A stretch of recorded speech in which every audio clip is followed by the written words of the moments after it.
Hi guys, I'm gonna show you a quick setup that I have to play long samples with your sequencer as patterns. This could be used to play long stems or long audio files. So first you have to, of course, have the latest system upgrade for your Octatrack, because I'm not sure if some of these features were available with the previous software upgrades. And also remember, you have to load your songs or stems via USB through your audio sound pool. So first I'm gonna make it very simple, and then I'm gonna do another video that you can watch next with a more in-detail setup of how I do like a DJ setup for the Octatrack. In this simple version, I'm just gonna show you how to play long audio stems or files in the sequencer mode. So first you will have to go and, of course, first load in your slots your songs or your audio files that you wanna. I started a little bit on after the 64, just for my the way I organize my files. So these are the songs that I have. I wanna, maybe there are songs or stems, whatever you wanna load in your sound pool. So for example, we're gonna go to the first pattern. Right now we don't have anything there, so you're gonna hit record, push the first step, and assign with the level the song that you wanna be using for your first pattern here. In this case, I'm gonna use whatever, this one I have here. So I already load the song in the step here, so I'm gonna I'm gonna push play, and here it is. The only thing is that right now you can see that it's re-triggering, because every time the sequencer goes through the whole 16 steps, it goes back and re-triggers the song, so you're not gonna be able to play the whole song like that.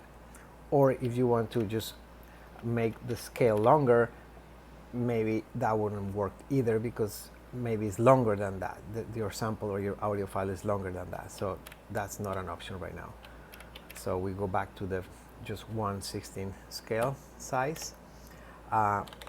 Another option would be to assign this through the pattern settings, and assign like place free, but that wouldn't work either, because place free won't trigger the audio as that, because this is more for the options that you have when you want to play it just like a keyboard here, like this, you know. But it won't be triggered by the sequencer. It will be triggered when you push this. So that option is not useful for this purpose. So we go back to normal, not free play. And the way to do it, it would be, again, push record, push the step 1, and then activate your Trig Mode page. So you push to the right, and now you open this window when you have the trig conditions. So what we want to do with the trig conditions is select. There are a lot of options here, and I'm not going to go through what each of these ones does. This is for another video, but it's basically, this defines how many times or how many probabilities do you want to be that step to be triggered, right? So for this video, we're gonna just for this mode that we're doing, we're gonna select first, so it will be triggered on the first one, but not anymore. So you can see we have off, fill, and first. So now we're going to be able to hear the whole song or the whole stem without affecting the retrigger part.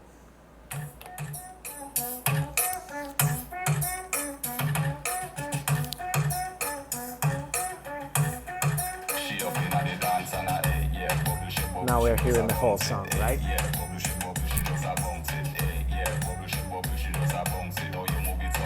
And then you can stop and you can start again, and so you have the stem will be played as long as you don't push stop.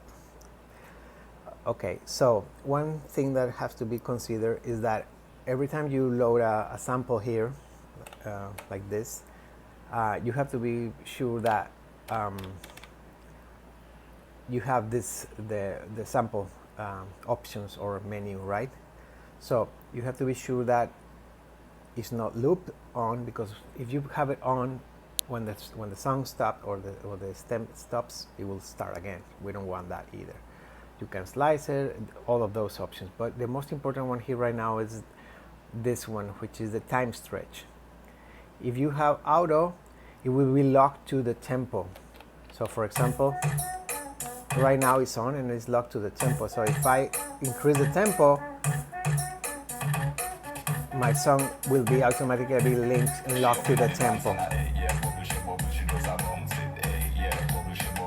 which is a good option if you want to use it to maybe link songs between each other or something that have the same tempo, or you want to have like a master tempo and be always locked to that one. That's a good option. If you don't want to have that and you want to just be able to play those files freely, regardless the master tempo or the tempo that you have for that pattern, you will just have to go back to that page, and time stretch, you will have to make it off. And also a good other thing, if you want to do the lock thing or the time stretch on, a good option is that check the TSNS, which is transients, and this will give you like the transient amount that you want to be considering in order to be more detailed on the time stretch function. For now, we are going to use no time stretch, so the song always will be played at its original tempo, like this. And now you can start filling up all your patterns with pattern 2, and then again push rec, step 1, bring a song, check that you don't have that time stretch on, so it's off. Now it's going to be played, and if you want to, this is your first song,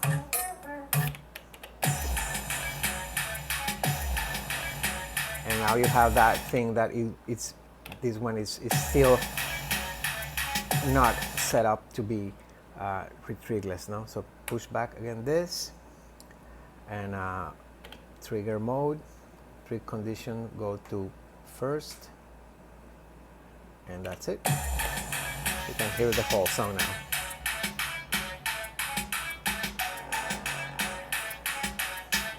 And then you can assign your effects here to maybe use it as a crossfade to go through one song to the next one, and then goes to the next one, you know. Okay, I'm gonna do another video I'm gonna be more detailed on how I use this as a DJ tool, the Octatrack as my digital performance tool, which I will load more songs. I will load effects that you can do and throw in through your set, and also the option that you can maybe even assign your stems for like drums, keyboards, vocals, bass, and then you can also use this mode to have a more detailed performance, and also more if you want to assign an effect to the vocals but not to the kick, that would be a better option to have stems on each of these tracks. And then what I do is I do stems on these tracks, and then I do effects on these tracks. I will show you that on my next video. For now, this is the purpose of this video was to show you how to play long samples with the sequencer, but without the limitation of being retriggered. And that's it.